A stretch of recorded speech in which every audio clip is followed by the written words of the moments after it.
दोस्तों 3 न्यूज़ बताने वाला हूँ।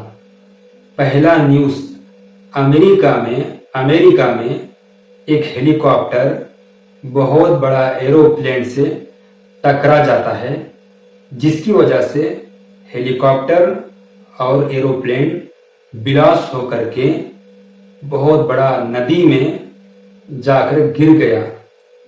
अब बॉडी को तलाश कर रहे हैं। पहली रिपोर्ट में 18 बॉडी मिला, दूसरी रिपोर्ट में पूरा 28 बॉडी मिला, 28। अब ये रिपोर्ट आ रही है 60 से भी ज्यादा बॉडी के मिलने का अंदाज है, क्योंकि हेलीकॉप्टर में 3 अमेरिका की मिलिट्री फौजी मौजूद थे।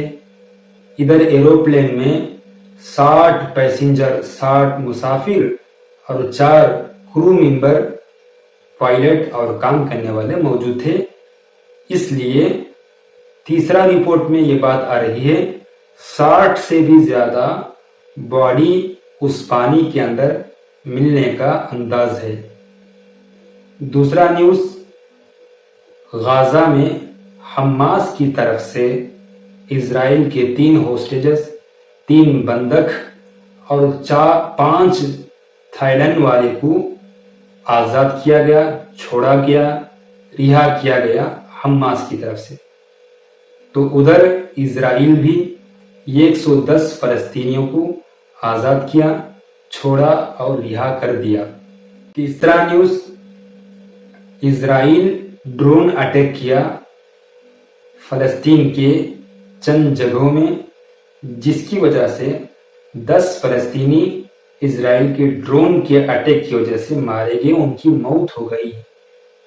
उधर से यानी फलस्तीन के लड़ने वालों की तरफ से भी इजराइल पर हमला हुआ, तो इजराइल के मिलिट्रियों में से, फौजियों में से एक मिलिट्री फौजी के मारे जाने की, मौत की खबर आ रही है। दोस्तों, अगर आपको मेरे इस न्यूज़ बोलने का अंदाज पसंद आया हो तो हमारे चैनल को सब्सक्राइब करके जुड़ सकते हैं।